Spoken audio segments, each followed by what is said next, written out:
Lectura del Santo Evangelio según San Lucas. En aquel mismo momento llegaron algunos que le contaron lo de los Galileos, cuya sangre había mezclado Pilato con la de sus sacrificios. Les respondió Jesús: ¿Pensáis que esos Galileos eran más pecadores que todos los demás Galileos, porque han padecido estas cosas?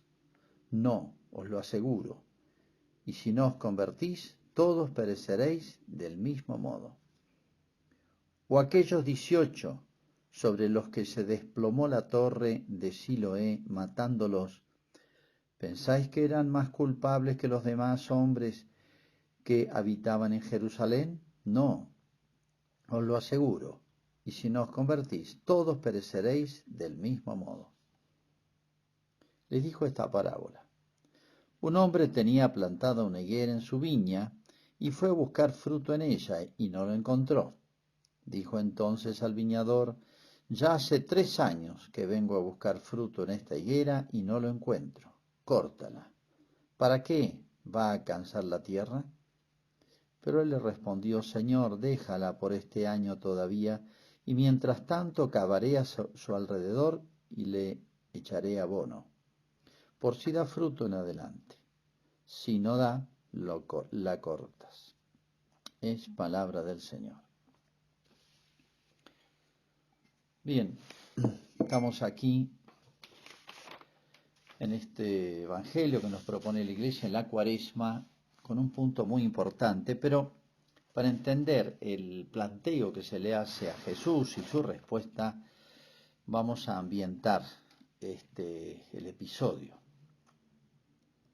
Bueno, recuerden que los Galileos estaban en el norte del país, y respecto a la capital era como pasa en nuestro país, Buenos Aires, los capitalinos o el interior. Y había un poquito de pique entre ambos, como suele pasar, ¿no? Por otro lado, los Galileos eran los más levantiscos. Cada 2 por 3 se rebelaban contra la anexión que Roma había hecho de Israel. Recordemos aquí, es muy importante para entender este pasaje, que un grupo, una parte de los judíos, había pedido y estaba contenta con la anexión de Israel al Imperio Romano, porque eso le significaba una protección militar de las legiones y gozar de ciertos beneficios que tenían todas las provincias romanas. Por ejemplo, les habían construido un templo fantástico, del cual se sentían orgullosos, que le mostraron las famosas piedras del templo a Cristo, y Jesús le dijo: de esto no va a quedar piedra sobre piedra, como diciendo, los beneficios de Roma son pasajeros, como tantas otras cosas. Pero otro sector de los judíos decía que ello iba contra la dignidad del pueblo de Dios, el pueblo elegido. Ellos no podían someterse a nadie. Por eso el tributo, ese impuesto que ponía Roma, era un símbolo de esta sujeción y dependencia. Y recuerdan ustedes, esa vez que a Cristo le presentan la moneda, ¿hay que pagar el tributo, el impuesto o no? Y la respuesta de Cristo, genial: al César lo que es de César y a Dios lo que es de Dios. Bueno, un planteo parecido es el que le hacen ahora. Fíjense, le cuenta un episodio. Jesús no está en Jerusalén, está predicando en el interior y un grupo de personas se acerca a plantearle un hecho aparentemente reciente. En aquel mismo momento llegaron algunos y le contaron lo que había pasado, ¿no? Bueno, este episodio no era raro, porque cada 2 por 3 los grupos más duros de los fariseos, que eran los celotes, algunos grupos más duros hacían una especie de atentados, entre guerra y guerrillas, y atentados contra la presencia romana. Por ejemplo, cuando había multitudes, los soldados romanos no daban abasto y aprovechaban para asesinar a alguno, por ejemplo. Entonces Pilato tomaba represalias muy duras para que ese tema se acabara. Entonces había una constante tensión entre los Pilato y su gente y su presencia en Israel con una parte de la población. No olvidemos que Jesús era Galileo. Entonces le dicen, fíjense, le cuentan el caso de los Galileos. Yo tengo la impresión de que esto se lo cuentan para decirle, mirá, este Pilato, que muchos defienden, es decir, los saduceos defendían, este Pilato, fíjate las masacres que está haciendo en tu propio pueblo, con tu propia gente, como para hacerlo reaccionar a Jesús y ponerlo en un bando, ponerlo en el bando de la resistencia a los romanos. Es verdad que el tema de la anexión a Roma era un problema político y serio, y era una anomalía. Israel siempre quiso Dios que fuera una nación independiente y nunca se atara, como lo hizo siempre, se aliara a los grandes imperios que tenía cerca para defenderse de los otros. Y Dios le había dicho siempre que Él lo protegería, aunque fuese una nación tan pequeña y tan débil. Pero entre las infidelidades de Israel estaba esa. Siempre buscaba protección porque no confiaba del todo en Dios, ¿no? Protección humana. Entonces tengo la impresión de que acá la pregunta es como la del impuesto al César, ¿hay que pagarlo o no? O sea, a Cristo querían jugarlo, o con los fariseos o con los saduceos. Era el tema de la época. Vamos a ver la respuesta de Jesús, genial como siempre. Acá Jesús primero le dice, esos galileos que mueren, que mata Pilato en el mismo templo, Jesús le está diciendo, bueno, está bien, mueren galileos, pero también en Jerusalén, cuando cayó la torre Siloé, se ve que Jesús está muy informado tal día, no sabemos, este dato lo tenemos solamente por el Evangelio de San Lucas, este hecho histórico, mató 18 personas, eran de Jerusalén. Entonces, ¿qué? ¿Es que los galileos porque son pecadores y por eso mueren? Los de Jerusalén, que teóricamente esa pica que había, aparte de fariseos y saduceos, había otra pica que era los de Judea, los de la zona de Judá, la zona de Jerusalén, y los del interior. Galilea de los gentiles, decían, como que eran poco religiosos. En cambio, los de la zona de Jerusalén se consideraban más religiosos porque tenían el templo ahí en su capital. Entonces, acá hay una doble trampa para Jesús, o quererlo jugar políticamente fariseos saduceos o capital e interior, en esa pica que había con los galileos. Entonces Jesús por un lado les dice, miren, también murieron en un accidente, gente de Jerusalén, de la zona de Judá. ¿Y ustedes creen que era un castigo de Dios porque eran malos? Como diciendo, miren, pueden morir y eso no significa que podamos hacer un juicio que sean malos. Entonces esa pica entre judíos de Judá y galileos del interior es ridícula. Mueren de un lado y de otro, de igual manera. Por otro lado, Jesús dice una frase muy dura acá, que si ellos no se convierten, van a acabar de la misma manera. Si no os convertís, todos pereceréis del mismo modo. Esta frase de Jesús, si no os convertís, ¿qué está queriendo decirles? Jesús conocía los corazones y conocía las intenciones del corazón. ¿Qué está diciendo Jesús? Miren, ustedes que me vienen a hacer este planteo, como aquellos que le hicieron el planteo de la mujer adúltera, del tributo al César, todos esos planteos que le hacían complicados era para enredarlo Jesús, o sea, venía de mala intención. Y Jesús, que leía los corazones, le decía, creo que queda muy claro, si ustedes no se convierten, ¿qué les está diciendo? Miren, ustedes vienen con mala intención. Y acá el problema no es tanto la vida o la muerte, sino que esa mala intención del corazón puede terminar en ustedes en una muerte eterna. Si no os convertís, acabaréis de la misma manera. Pero hay algo más acá, en lo que les dice Jesús. Todos acabaréis de la misma manera. Es misteriosa esta frase. 40 años después, y muchos de los que estaban ahí tal vez estaban vivos, después que Jesús murió, resucitó, subió al cielo, bueno, lanzó la iglesia, los judíos se organizaron y se levantaron contra Roma militarmente, pensando que podían tener algún éxito. Por supuesto, le fue muy mal. Con las legiones romanas no podían competir. Fue una locura, una especie de arranque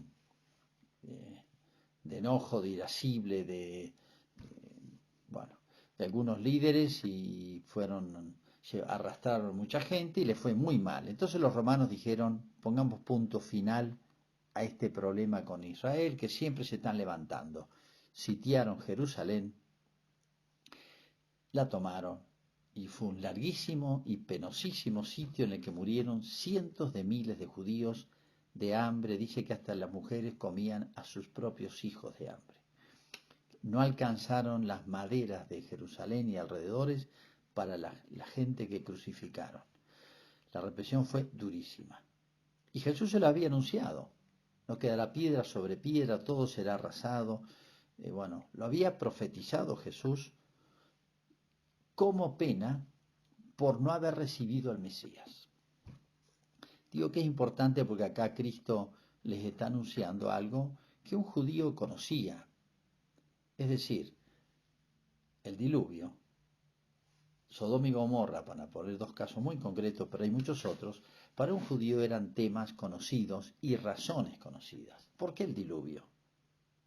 Porque no soporto más la maldad como se ha extendido acá en los hombres que Dios ha creado. Entonces me arrepiento de haber hecho el hombre, llegó a decir Dios. Y mandó el diluvio. Eso un judío lo sabía muy bien. Hacía un castigo social. El tema de los castigos sociales, tema poco considerado, olvidado en la teología, es importantísimo. Sodoma y Gomorra, ¿se acuerdan? Si acá hay 50 justos, 40, 30, se salva. No había ni 10. Y mandó esa aniquilación de estas dos ciudades, Sodoma y Gomorra. Entonces un judío sabía esto.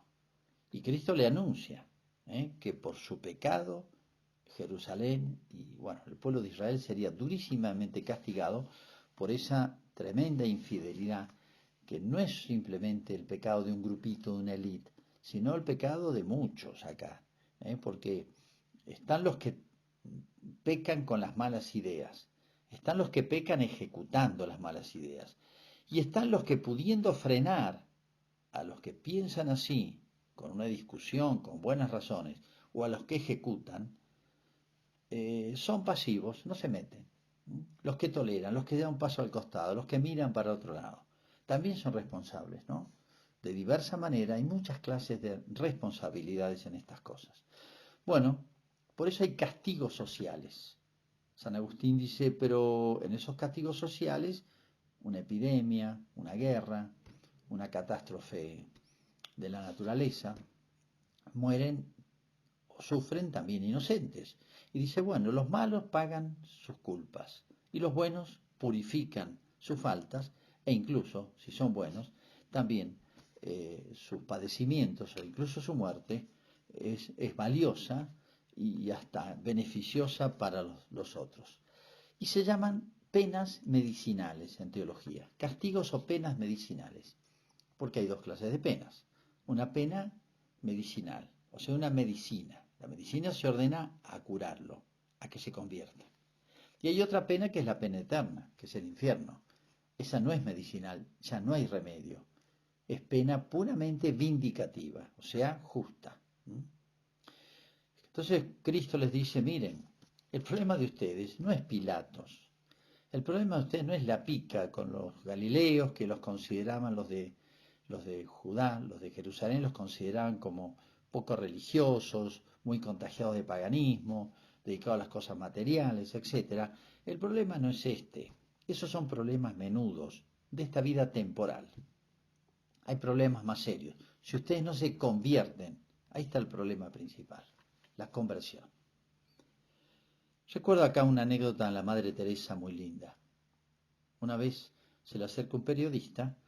Yo entiendo que la Madre Teresa andaba por Latinoamérica. Bueno, siempre en Latinoamérica hay toda clase de problemas, el subdesarrollo, que el imperialismo de los más fuertes, etcétera, la pobreza, la desigualdad, la injusticia. Bueno, le plantea a la Madre Teresa, el periodista, los problemas de aquella época, eran por la década del 70, al 80. Le enumera una serie de problemas. ¿Cuál de ustedes le parece el problema más serio? Esas preguntas de los periodistas donde en realidad ya en la pregunta están dando la respuesta, como diciéndole, indicándole lo que tiene que contestar. La Madre Teresa, como era de costumbre, sale con una respuesta insólita, desconcertante. Le dice al periodista, mire, el problema más serio es usted y yo. Para usted es el problema más serio, y para mí soy yo. Como diciendo, miren, hay muchos problemas en el mundo que nos distraen, y nos distraen del problema principal que cada uno tiene, que es su propia vida, su propio corazón, su propia conversión, que camina hacia el cielo. Porque si no, camina hacia la muerte. Si no, acabaréis de la misma manera.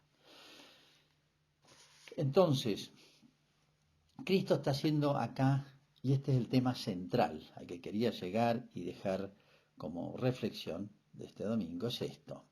Le plantean a Jesús un problema de pica entre el interior y la capital, pero por una cuestión de a ver quién es más fiel a Dios, más cercano, quién es más justo, etcétera, muy el estilo de ellos, de los fariseos, de los escribas, ¿no? O el problema de Pilato. ¿Estás de acuerdo, no, con la anexión a Roma, ser provincia romana?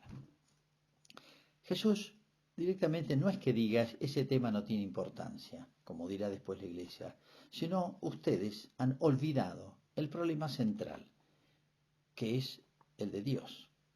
Y acá yo he venido a resolver el problema central de la humanidad, que no es un problema económico o político. El problema central de la humanidad es el divorcio, la separación de Dios. En otras palabras, la trascendencia. En otras palabras, el destino eterno. La eternidad con Dios en el cielo. Él entra en el gozo de tu Señor, infinito y eterno, o Él apartados de mí, malditos, al fuego eterno.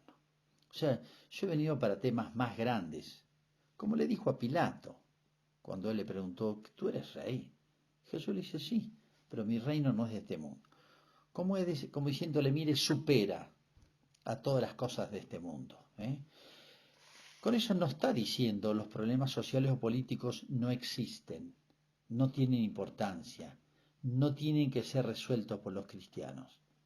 Pero lo digo interpretando la frase de Cristo con palabras mismo de él, ¿no? Aplicando este texto que dijo el mismo Jesús, buscad el reino de Dios y su justicia, y lo demás se os dará por añadidura. Es decir, si nosotros, si los hombres, nos preocupamos de resolver, normalizar, regularizar la relación con Dios, que es la primer justicia que debe haber en un corazón humano. Por algo los judíos llamaban justo al hombre santo, porque es la primera justicia, el primer acto, el más grande acto de justicia y fuente de todos los demás actos de justicia. Es la relación con Dios. Los demás problemas se pueden resolver bien. Se entenderá qué es lo justo y qué es lo injusto, qué es lo bueno y lo malo, qué es lo verdadero y qué es lo falso. Pero sin esa presencia del reino de Dios y su justicia, sin esa luz del Evangelio que nos trajo Cristo para iluminarnos, es imposible resolver los problemas humanos de Pilatos o todos los que surgen a través de la historia. Bueno, no puedo dejar de recordar aquí el gran mensaje de Fátima. Ahí habla Fátima de los castigos sociales. La Primera Guerra Mundial, terrible, atroz, dice muy claro que fue por los pecados de Europa.